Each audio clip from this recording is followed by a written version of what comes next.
friends. Welcome back to Couch Talks with Hannah Rose.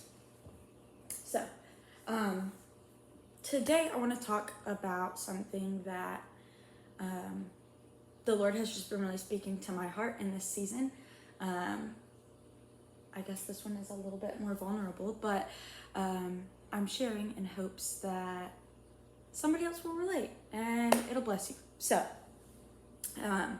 one of the things that the Lord has been speaking to me on in this season is grief and lament and honesty with the Lord.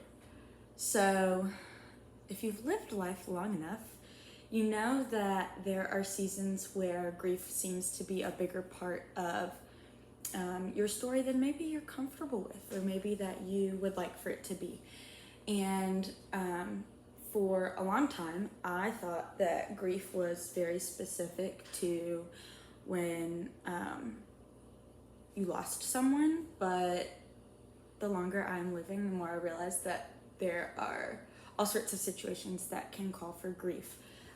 Sometimes that is the loss of a loved one, but other times it might be the loss of expectations, or the loss of a hope or a dream, or the loss of a relationship, or just 50 bajillion different things. And so I was talking to someone recently about just a situation that I am grieving in, and they're like, well, have you taken that like before the Lord? Have you lamented about it? And I'm like,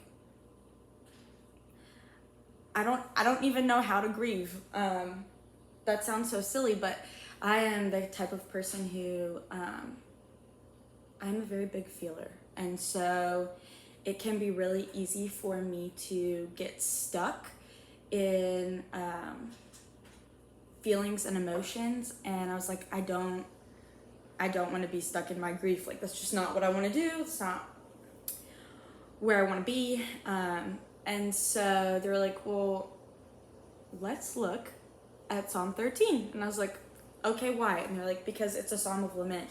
And as believers, lament is something that is super important for us. And so, yeah, I'm just going to read Psalm 13, and then we're going to talk about the steps of lament and why that's important.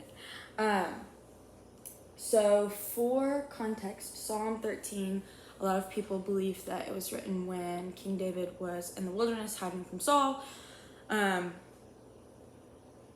And so he is experiencing this really great grief because he knows that there is this call of God on his life, but none of his situation is lining up to what he knows the Lord said. And so, yeah. Psalm 13. How long, Lord, will you forget me forever? How long will you hide your face from me? How long will I store up anxious concerns within me, agony in my mind every day? How long will my enemy dominate me? Consider and answer me, Lord my God. Restore brightness to my eyes, otherwise I will sleep in death. My enemy will say, I have triumphed over him, and my foes will rejoice because I am shaken. But I have trusted in your faithful love. My heart will rejoice in your deliverance. I will sing to the Lord because he has treated me generously. So, several things to unpack. There are 4 steps to lament, okay? So the first step of lament is to turn to the Lord. So it's knowing where to turn. The second step to lament is making your complaint known. The third step of lament is boldly requesting something of the Lord. And then the fourth step is to choose trust. And so when we look at Psalm 13 and you're looking for, okay, when is it that he turns to the Lord? You see it immediately. Which honestly, that part kind of steps on my toes a little bit, because I don't know about you, but when I face situations, I have a tendency to want to get stuck in like my feels and talk about all of the reasons why like it's not fair. And typically, like granted I am working on this, but our flesh, one of the last things we want to do is turn to the Lord and be like, hey, Jesus, this is the situation.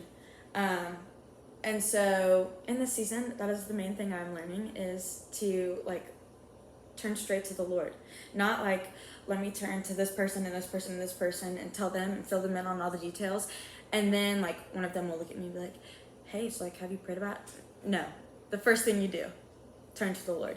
And you see that immediately in verse 1 of Psalm 13 is he turns to the Lord. He says, how long, O Lord? So immediately he is taking this concern before the Lord and he's laying it out. And then step 2 is make known your complaint. And so basically David is saying, I feel like you are nowhere to be found, Lord. Like I am in the wilderness and I am by myself and I don't feel like anybody knows what I'm going through. And he's saying, you know, I have all of these anxieties within me and I feel so overwhelmed by them. And I feel like I'm being dominated by my enemy. I don't see any way out of this. Okay, so those are that's verse 1 and 2. Now, what also gets me about this is, yes, David gets overwhelmed, but he knows exactly where to run with it. So we see him with step 1, turning to the Lord. We see him with step 2, making his complaint known. And then step 3 is to not just request, but to request boldly. And so he turns to the Lord and he says, I need you to bring the light back to my eyes. Because if I don't have that, like I'm as good as gone.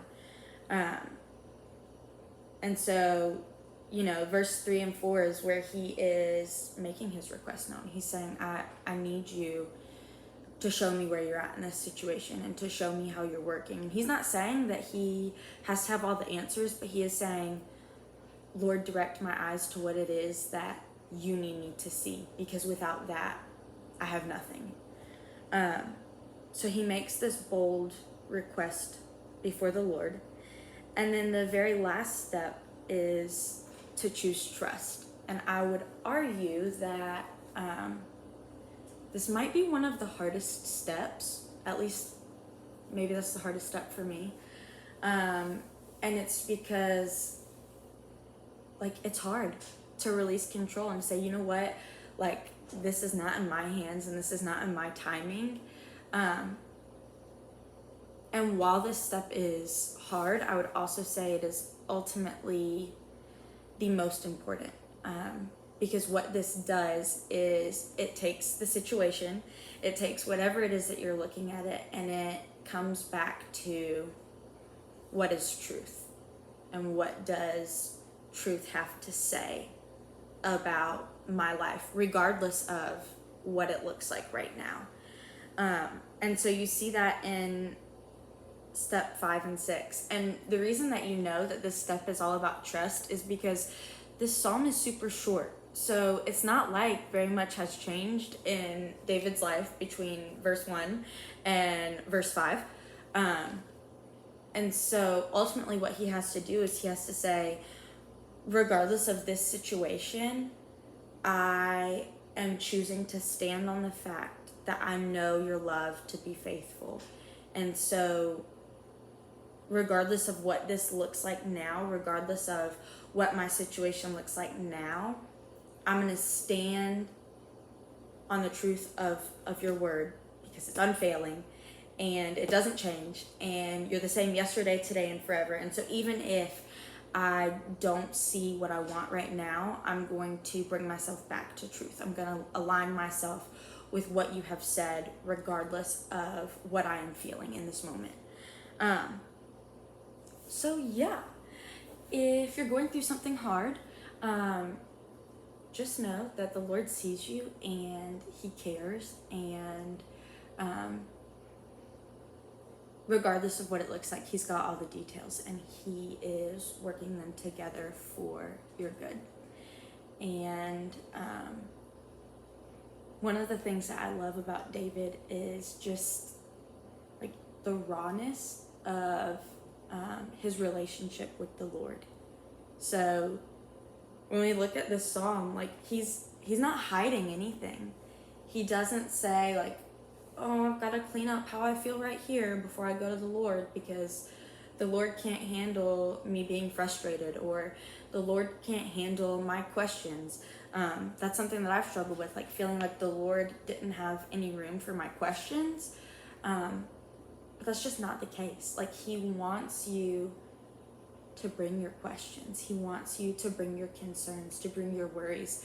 Because the truth is like, he's a big guy. He doesn't need us to prop him up. He doesn't need us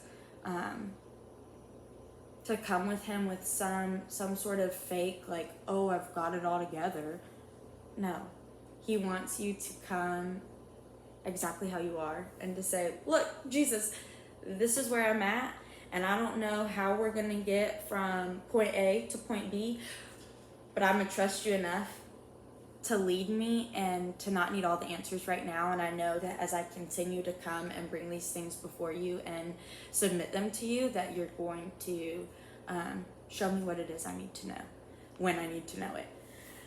So yeah, that is what the Lord is teaching me about grief and lament. And I would encourage you, if you have never written like your own lament, do it. See what the Lord has to say. I also find it really powerful because at the end of it, you have brought your feelings before the Lord, and then you get to bring yourself back to truth and center yourself back on truth. And so, yeah, thanks for joining. I hope this speaks to you. And yeah, that's all I got. So, love you guys.